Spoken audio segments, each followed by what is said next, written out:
You are now entering Clearview, Illinois. The name of tonight's tale is Brainfreeze.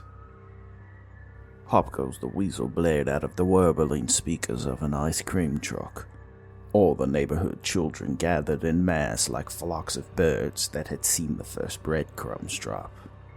Eugene was the weakest of the lot, so as was true in nature, so it was true amongst children.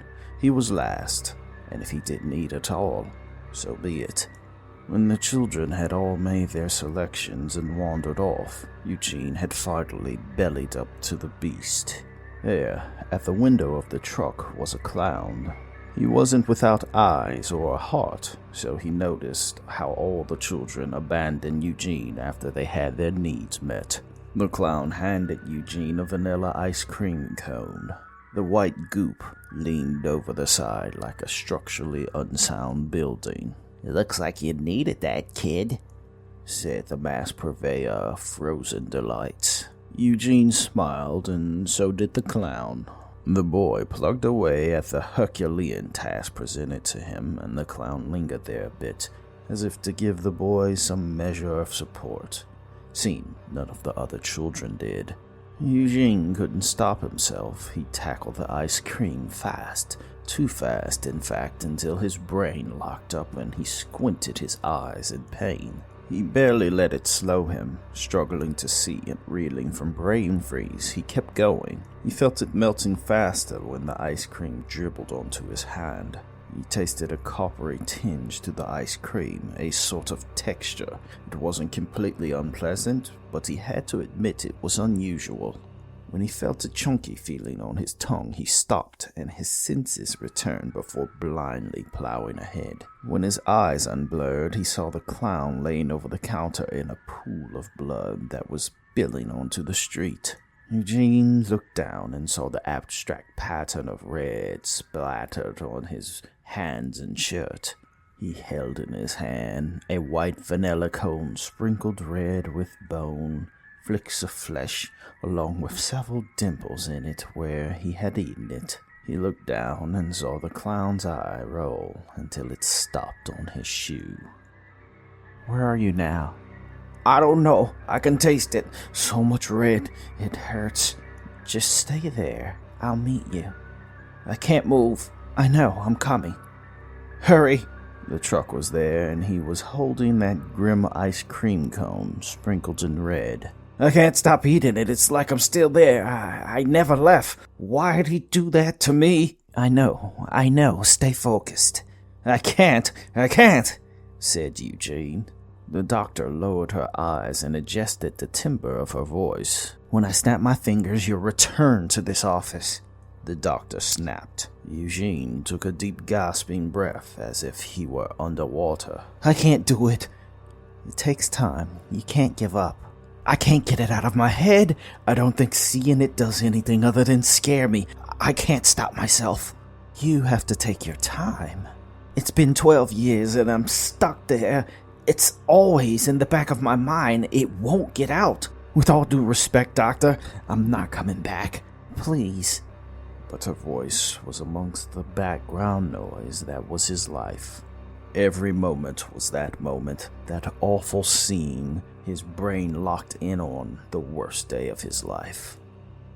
Eugene drifted back to the store as he did every other day and bought ice cream until his cart was full. It got so bad that even the store manager had to speak up and tell him that he had to limit himself so he could give other customers a chance to buy some. When he got home, Pop Goes the Weasel played in his head. He medicated himself with the ice cream. It barely helped. The only time he didn't think about it was on those rare moments of brain freeze. Otherwise, his brain locked him there, and he couldn't escape it. He worked at a factory making ice cream because it was so on his mind he couldn't get it out. It was as if he were addicted to that awful moment. He didn't want it, but he needed it. After weeks away from therapy and gallons of ice cream, a thought occurred to him. He had to recreate the scene. It was the only way to sponge it out of his mind. He used all the connections he made in the business and got his very own ice cream truck. Even got it to play Pop Goes the Weasel.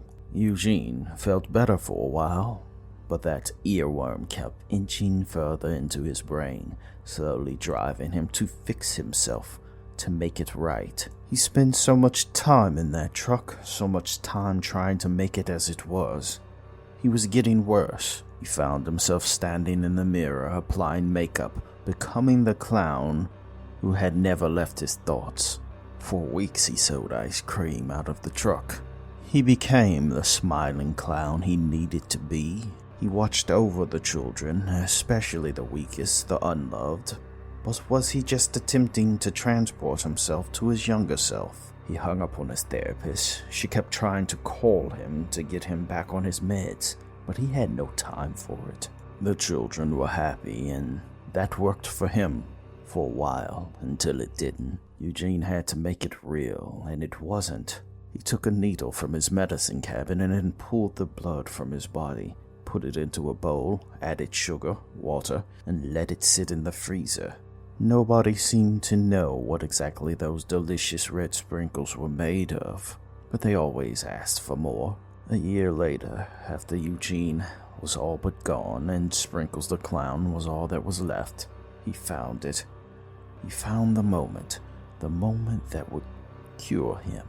A flock of children approached his truck, eager and selfish, as were most. There he saw him, the little boy in the back, the unloved, the weakest, the unwanted. All his friends had fled him, leaving him to himself the moment their needs were met.